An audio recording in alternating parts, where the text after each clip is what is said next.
The east wing of Harrowmere had been locked for 11 years, and on the third morning of her service, Selina Vance crossed its threshold in a governess's gray gown, because gray was the one color in that house no one troubled to see.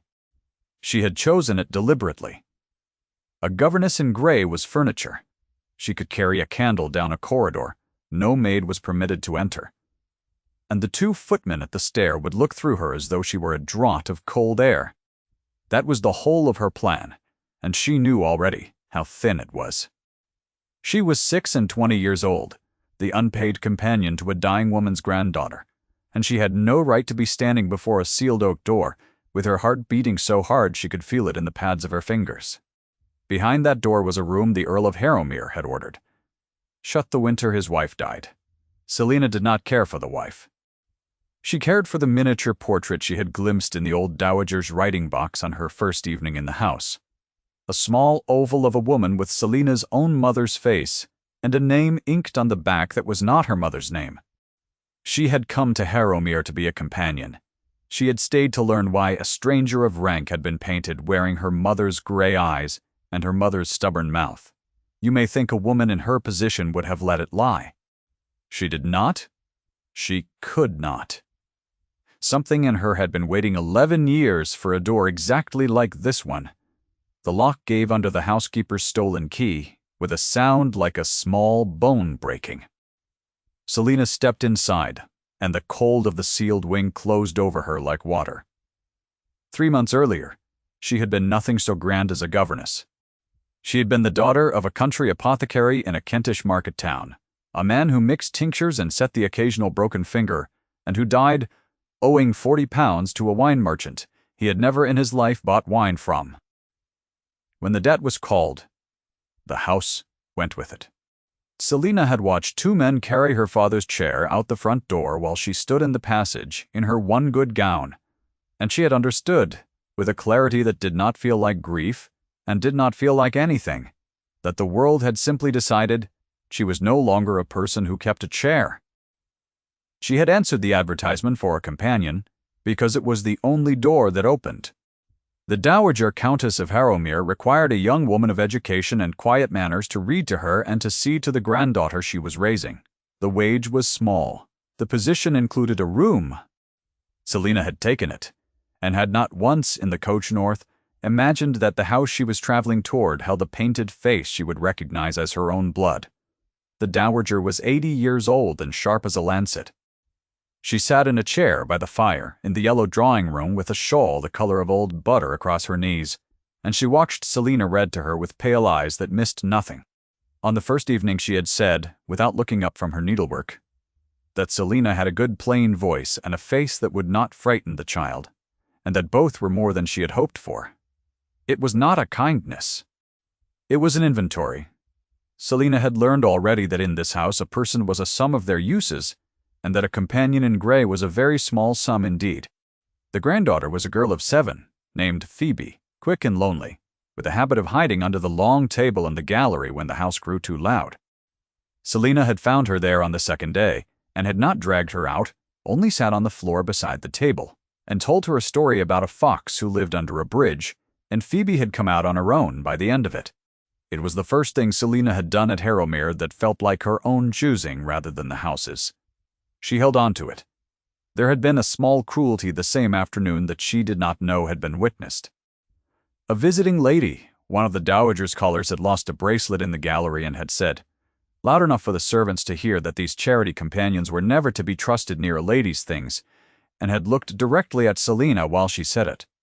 Selina had gone down on her knees on the cold floor and searched under the very table Phoebe hid beneath until she found the bracelet caught in a fold of the carpet, and she had handed it back with a curtsy, and not one word of the answer she might have given. She had not known that the Earl of Harrowmere had come to the gallery door for the child, and had stood a moment in the shadow of it, and seen the whole of it, the accusation and the kneeling and the silence, and had gone away again without being seen. She learned of it only much later. At the time, she had only knelt and searched and given the thing back, because it was the right thing and there was a child watching. And that was reason enough. The Earl himself she had not yet properly met. Julian Ashcombe, the 5th Earl of Harrowmere, was a name spoken in the servants' hall the way one speaks of weather that has not yet arrived. He kept to the library and the estate books. He had buried his young wife 11 years before and had not remarried, and the county had long since stopped expecting him to. The maid said he was cold. The butler said he was fair. The dowager, who was his aunt and not his mother, said nothing about him at all, which Selina had already learned to read as its own kind of verdict. She saw him first from a gallery window walking the frost-stiff lawn below with his hands clasped behind his back and his head bent, and she thought, before she knew anything, that he walked like a man carrying something heavy that no one could see. Tall, dark-haired, a face like the north side of a hill. She turned from the window before he could look up, and told herself she had not been watching. The sealed wing had been in her mind since the miniature. She had asked the housekeeper once, in a voice made deliberately idle, what lay behind the locked door at the end of the east corridor. And the housekeeper, a broad, calm woman named Mrs. Thorne, had gone still in a way that told Selina more than any answer. Her ladyship's rooms, Mrs. Thorne had said. The last countess. His lordship closed them the year she died, and they have not been opened since. She had looked at Selina then with something that was not unkindness. You are new, so I will say at once. In this house we do not speak of her. It is easier for everyone, and easiest of all for him. Selina had nodded and gone on folding linen. Yet that night she had lain awake with the small oval face swimming behind her eyes, the gray eyes, that were her mother's gray eyes, and she had thought of the name inked on the back of the miniature in the dowager's box. Not the last countess's name. A different name. A name she had heard exactly once in her life, spoken by her dying father in a fever. A name he had said as though he were apologizing to someone who was not in the room. So she had taken the key while Mrs. Thorne slept, and she had worn her gray, and she had walked into the sealed wing, unseen. The room was a countess's sitting room, shrouded and gray, with 11 years of undisturbed dust. Holland cloth covered the chairs like snow that had learned to keep a shape. The windows were shuttered, and the only light was Selina's own candle, and a thin gray blade of mourning that had found a crack in the boards. There was a writing desk. There was a harp with 3 broken strings. There was, on the wall above the cold hearth, a portrait of a young woman in a blue gown, dark-haired, laughing, entirely unlike the gray-eyed miniature. And Selina understood in a moment that this was the wife the county did not speak of, and that the wife was not the woman she had come to find. She crossed to the desk. Her hands were steady now. Fear, she had learned, went quiet. Once, a thing was actually begun. The desk drawer was locked, but the wood had shrunk in 11 cold years, and it gave when she worked it. Inside were letters. A great many letters tied in bundles with faded ribbon, and Selina lifted the top bundle and turned it to the candle and read, on the outermost folded sheet, in a woman's fast, slanting hand, the same name that had been inked on the back of the miniature. The name her father had said in his fever. The name that was. She now saw, with the room tilting gently around her, a signature. She did not hear the door. You are standing, said a low, level voice from the threshold, in a room that no one enters. Selina turned. The Earl of Harrowmere stood in the doorway with a branch of candles in his hand, and his face in the light was not cold at all. It was carved. It was a man holding himself so still that stillness had become a labor.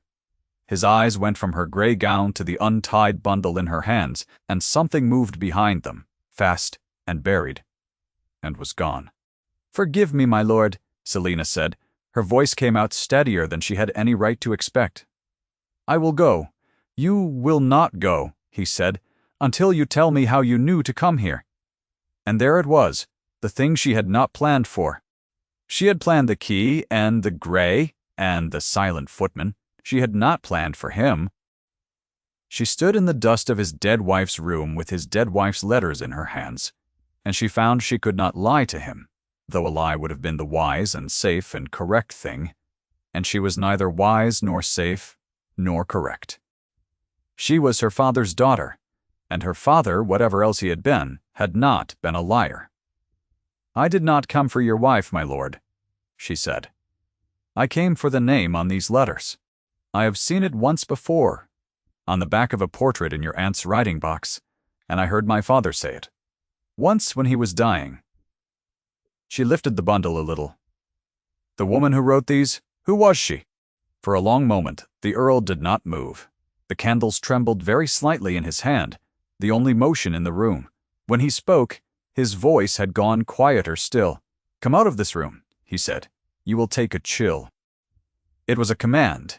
It was, she understood only later, also the first mercy anyone in that house had offered her that was not an inventory of her uses. He was not answering her. He was getting her out of the cold. She did not know yet how to hear the second thing inside the first. And so she heard only the command. And she bristled at it. And she came out. They stood in the corridor, and he shut the sealed door behind them, with a care that was almost tenderness, and he looked at her in the ordinary light of the passage, as though seeing her for the first time. "You are the companion," he said. "My aunt's reader. The one who sits with the child, Selina Vance. My Lord Vance." He said it slowly. He was a careful man, and she watched him be careful with the name, turning it, and she saw the exact moment something in it caught. His jaw tightened. His eyes, which were a gray, the color of slate under rain, held hers with a sudden, terrible attention.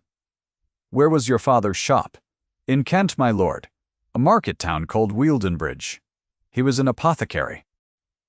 The Earl of Harrowmere closed his eyes.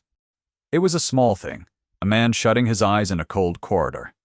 And Selina would remember it for the rest of her life, because in that small closing, she saw the heavy thing he carried set its full weight upon him at last. "Go to your room, Miss Vance," he said. "Say nothing to my aunt. I will send for you." The dowager sent for her first. She was called to the yellow drawing-room before noon, and she knew from the particular stillness of the summons that something had been carried up the servant's stair ahead of her. The dowager sat very straight with her butter-colored shawl and her pale, unblinking eyes, and beside her, seated with the arranged grace of a woman who had never in her life sat down by accident, was a young lady in a gown the color of ice. "Miss Vance," said the dowager. "My great-niece, Lady Cordelia Ashcombe. She has come to keep me company for the season." The pale eyes moved over Selina's gray gown with an attention that was almost fond, the way a surgeon is almost fond of the flaw that confirms his diagnosis. "Cordelia, this is the person I engaged to read to me. A tradesman's daughter, from somewhere in Kent. Quite penniless, of course, but she has a good plain voice, and she does not frighten the child." There it was, a tradesman's daughter. Quite penniless, of course. The words were not shouted. They did not need to be.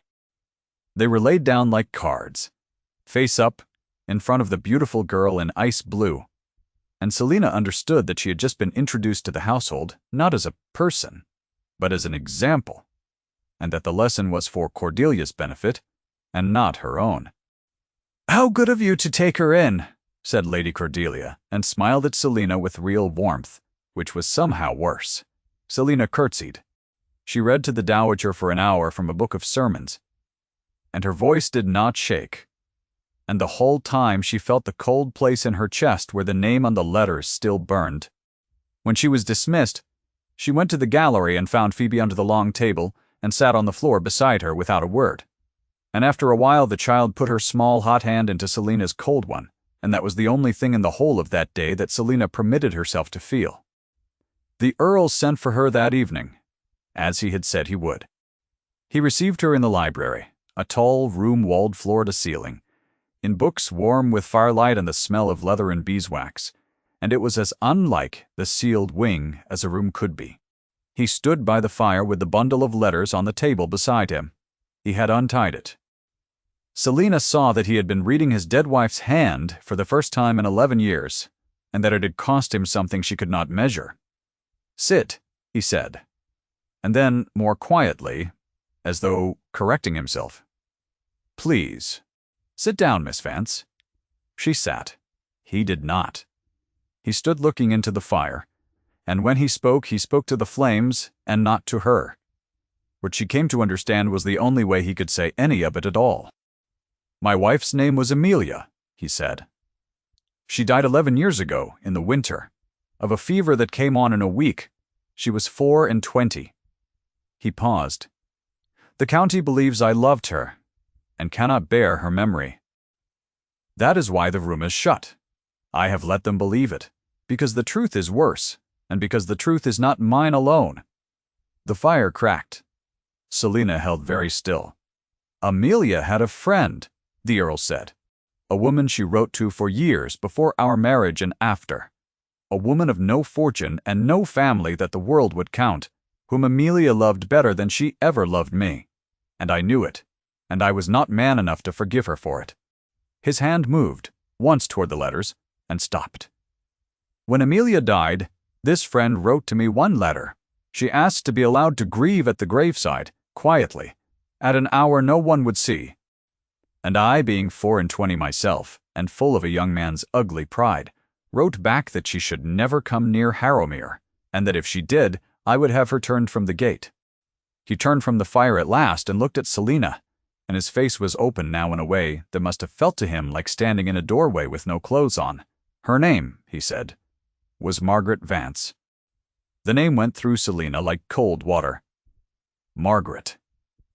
Her father's sister. The aunt who had died before Selina was born, whom no one spoke of, whose name her dying father had said in his fever, as though apologizing to a woman who was not in the room. Margaret, who had loved a countess, and been forbidden the grave, and gone home to Kent to a brother's house, and died there within the year, and left behind a name that traveled down to a niece she never saw, and settled at last in a gray-eyed girl standing in a firelit library 11 years too late. "She was my aunt," Selina said. Her voice was not steady now. "My father's sister. He said her name when he was dying. He said I should have carried the letter. I never understood what he meant." The Earl looked at her for a long moment. "Wah. Then, perhaps," he said, very low, "we have both been carrying the same letter, and neither of us knew where to send it." They did not speak of it again that night. Something had been unsealed that was larger than a wing, and neither of them, walking away from that fire, could have shut it again if they tried. The weeks that followed were the strangest of Selina's life because they were, against all sense, happy. The Earl did not court her. A man of his rank did not court a penniless tradesman's daughter, and both of them knew it, and neither of them named it. And yet somehow she found herself walking the frost-white lawns beside him in the short winter afternoons, while Phoebe ran ahead. And somehow the library became a room she was expected in of an evening. And somehow the sealed wing was opened and aired, and its holland cloths taken down, on his own quiet order, one gray morning. And Selina understood that he had begun to let the light back into a room he had kept dark for 11 years, and that she was the reason. He was not a warm man in the way the world counted warmth. He issued instructions that other men would have wrapped in gentleness. "Come in from the cold. Eat something. You are too thin. Do not read to my aunt tonight. You look tired. I will tell her. You are unwell." Selina heard the commands and, slowly, learned to hear what lived inside them, which was a man who had spent 11 years unable to protect the one person he had loved, and who had found, late and unlooked for, a person he could still keep from the cold. There was one afternoon on the lawn she kept apart from the others in her memory. The frost had held all day and a light was already going amber toward the west, and Phoebe had run ahead to break the ice on the ornamental pond with a stick, and Selina had walked a careful arm's length from the Earl, in the silence that was becoming between them a kind of speech. Her breath had shone white in the cold air. She had not brought a warm enough shawl out of a foolish pride that would not ask the house for better, and she had felt him notice the thinness of it, felt the noticing before he spoke, the way she was learning to feel where he was in a room without turning her head. "You are cold," he had said. It was not a question. He had taken off his own greatcoat, the heavy dark wool of it still warm from him, and put it about her shoulders before she could refuse. and his hands had rested a half-second too long at her collar, and then had gone, and he had walked on as though nothing had happened, looking straight ahead at the child on the ice. His jaw set like a man who has said too much, and means to say no more. Selina had walked the rest of the way home, wrapped in the warmth of him, and had understood, with a quiet electric certainty. Her mind kept trying to argue away that she was in a great deal of trouble, and that she did not in the smallest degree wish to be saved from it. She watched him with Phoebe, and saw the buried tenderness surface. The child who feared everyone did not fear him. He let her stand on his boots and walk on his feet across the gallery floor. He knew, Selina realized, exactly how to be gentle, and had simply forbidden himself the practice of it for over a decade, as a private penance, and was now, clumsily, out of practice, remembering. There was an afternoon in the library when she reached for a book on a high shelf, and he reached for it at the same moment, and his hand closed over hers on the spine of the book, and neither of them moved. The fire ticked. She could hear her own heart in her throat. His hand was warm, and it did not move, and she did not draw hers away. And for the length of 3 breaths the whole ordered world of rank and fortune and propriety simply ceased to exist, and there was only the warmth of his hand over hers and the terrible pull of it, the wanting she had no name for and no right to and could not stop. He drew back first. "Forgive me," he said, low. "There is nothing to forgive," she said, and meant it, and saw on his face that he understood exactly what she meant, and that it frightened him more than any refusal could have. The Dowager Countess understood, too. She understood before either of them. She was 80 years old, and she had spent a lifetime reading rooms, and she watched her nephew across the dinner table watching the Grey Companion, and she made her calculations. She had brought Cordelia to Harrowmere for a reason. The family fortune was thinner than the county supposed. A marriage between Julian and Cordelia, cousins of a sort, would fold 2 dwindling estates into one, and keep the whole safe for another generation. It was a good plan, a sound plan, the kind of plan the Dowager had been making all her life. And it was being quietly undone before her eyes by an apothecary's daughter in grey. "You imagine," the Dowager said to Selina, in a private aside one evening, her voice pleasant, her needle never pausing, "that because he is kind to the child and lets you sit in his library, something is possible. Let me spare you the humiliation of learning it in company. You are a tradesman's daughter. You have not a shilling nor a name the world respects. He will not marry you, and if by some madness he tried, this family would see it undone before the banns were read. Be sensible, be grateful for the wage, and take off that martyr's grey. It fools no one." Selina said nothing. There was nothing to say that would not cost her the roof over Phoebe's head. She curtsied and went, and the Dowager watched her go with the calm satisfaction of a woman who has said a hard, true thing for a soft, weak person's own good. The Dowager, for all her long skill, had made one error. She had assumed that the thing between her nephew and the companion was a foolishness of the heart that could be reasoned away. She did not know about Margaret. She did not know that the gray-eyed girl was the living end of the one debt her nephew had carried unpaid for. 11 years, and that a man does not reason his way out of a debt like that. He pays it, or it kills him, slowly. The Dowager decided to force the matter, and she chose her ground with care. There was to be a dinner. The county was invited. 30 covers laid in the great dining room, the occasion being the announcement, so the Dowager gave everyone to understand, of an engagement between the Earl of Harrowmere and Lady Cordelia. She had not consulted her nephew. She had simply set the machine in motion and trusted that a gentleman would not humiliate his family before 30 guests by contradicting an announcement already made. It was how such things had always been managed. The verdict is rendered in public where refusing. It costs more than accepting it. Selina learned of it from Mrs. Thorne, who told her plainly, in the still room, because she thought Selina ought not to be ambushed by it in company. "They are saying it below stairs as though it is already done," Mrs. Thorne said. "The Dowager has willed it. And on the night, Miss Vance, you are to serve. She has ordered it."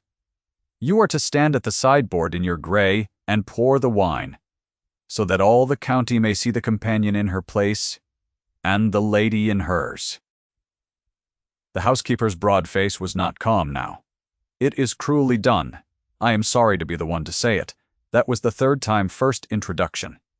The dowager laying the label down like a card, then the private aside by the fire. Now this carried to her third hand in the still room. The same verdict, spoken again in a new place. The companion in her place, a tradesman's daughter. Nothing. Gray furniture to pour the wine while the real people arranged their real lives. Selina stood very still among the drying herbs and felt the old, clean coldness come over her. The same coldness she had felt in the passage while two men carried her father's chair out the front door.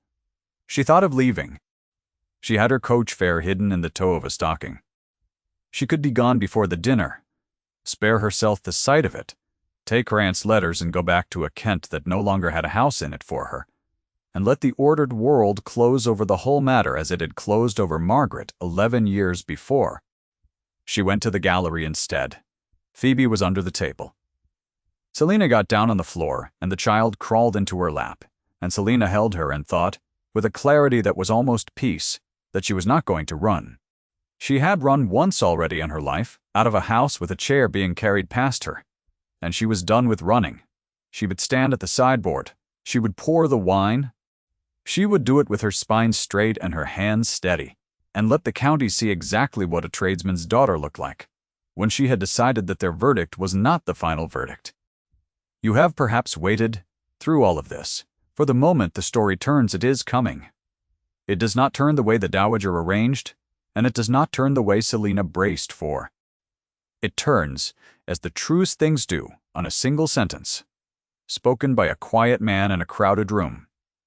The night came. The great dining room blazed with more candles than Selina had ever seen lit at once. 100 small flames doubled in the tall dark windows, silver down the length of the table, 30 guests in silk and superfine, and the low sea sound of county voices pleased with themselves. The dowager sat at the foot in gray diamonds. Lady Cordelia sat near the head in ice blue, luminous, gracious, entirely correct. And Selina stood at the sideboard in her governess's gray, with a decanter in her steady hands, invisible, exactly as she had been ordered to be. The Earl of Harrowmere sat at the head of his own table and said very little. Selina did not look at him. She had schooled herself not to.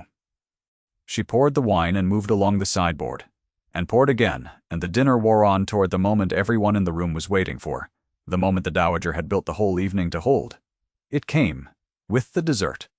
The dowager set down her glass and lifted her chin and said in a voice pitched to carry the length of the table, that the family had a happy announcement to make, and that she was sure the county would wish to be the first to congratulate her nephew and dear Cordelia on the happy news she had to. No. The word was not loud. That was the thing Selina would remember. It was not loud at all. The Earl of Harrowmere had spoken a single word in his low-level voice, and it fell across the length of the blazing table and stopped his aunt's sentence in her mouth, and the whole room went so silent that Selina could hear the candles. He stood. 30 faces turned to him. He set down his napkin, and he did not look at his aunt, and he did not look at Cordelia.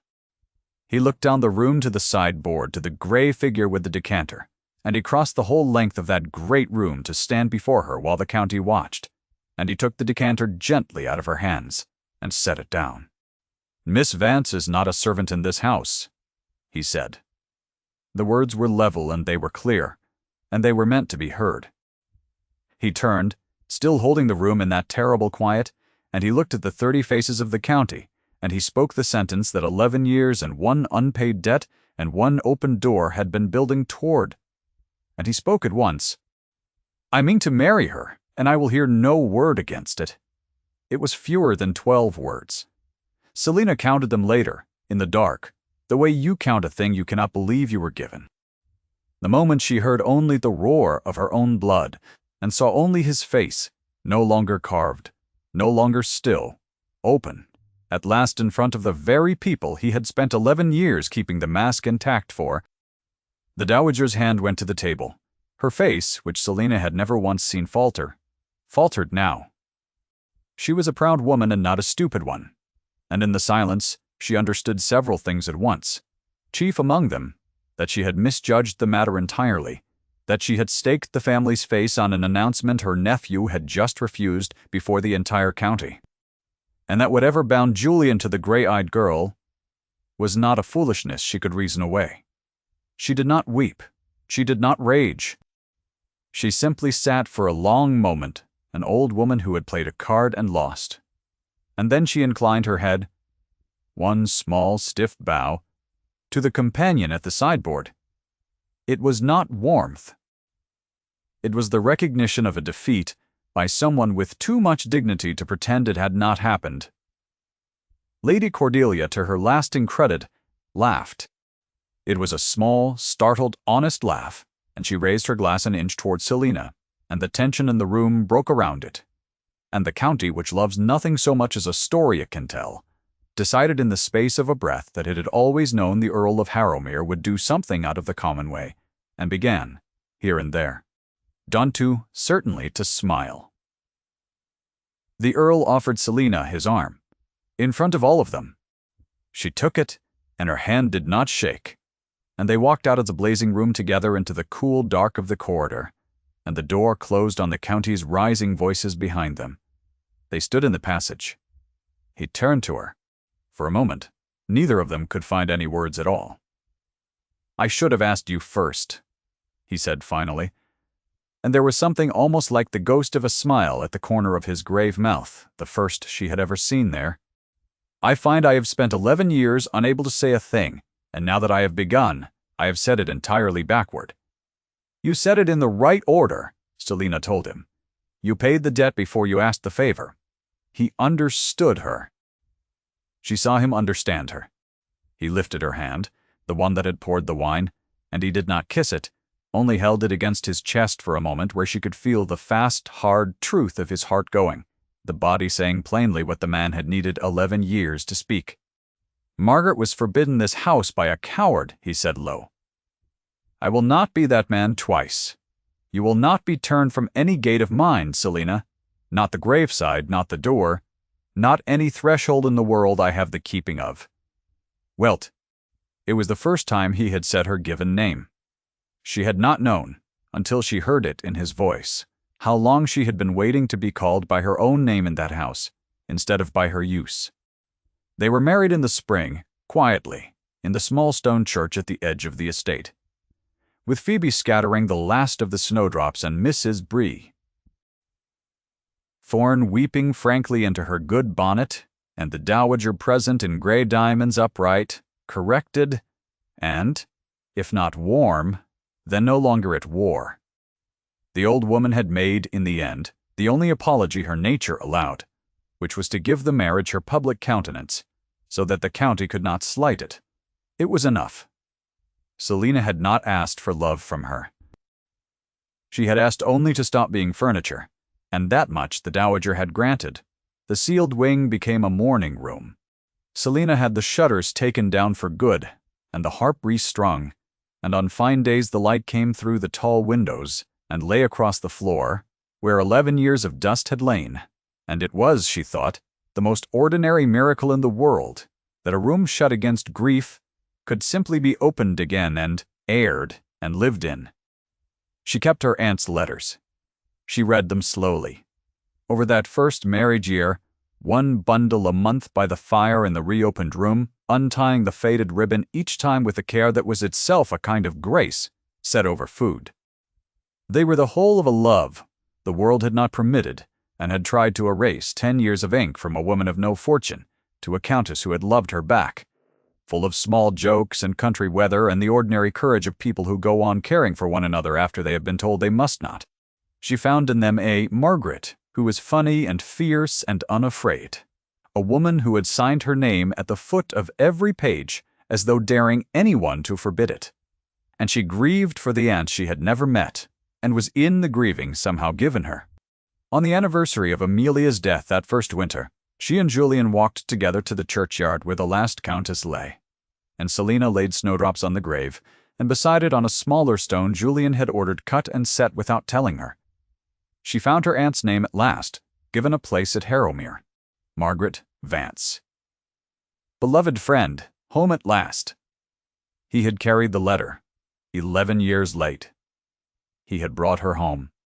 The miniature that had begun it all, the small oval with her mother's gray eyes, Selina set upon the mantel of the new morning room where the afternoon light could reach it. Some evenings she found Phoebe standing before it, studying the painted face, and one evening the child asked whose it was. And Selina lifted her up and told her that this was her aunt, who loved someone very much and was kept away, and is not kept away any more. On the last still evening of that first year, snow falling soft and steady past the tall windows of the room that had been sealed, a fire going in the grate that had been cold 11 years. Selina sat with Julian's arm about her and Phoebe asleep against her side, and she looked at the small, gray-eyed face on the mantel in the firelight.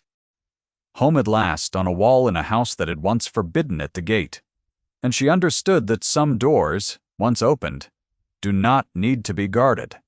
They only need to be left open, and walked through, and lived beyond. Thank you for staying to the end of Selina's story. If it moved you, I hope you will linger a moment in the quiet it leaves behind. The snow fell, the fire held, and the door at the end of the east corridor stood open to the light.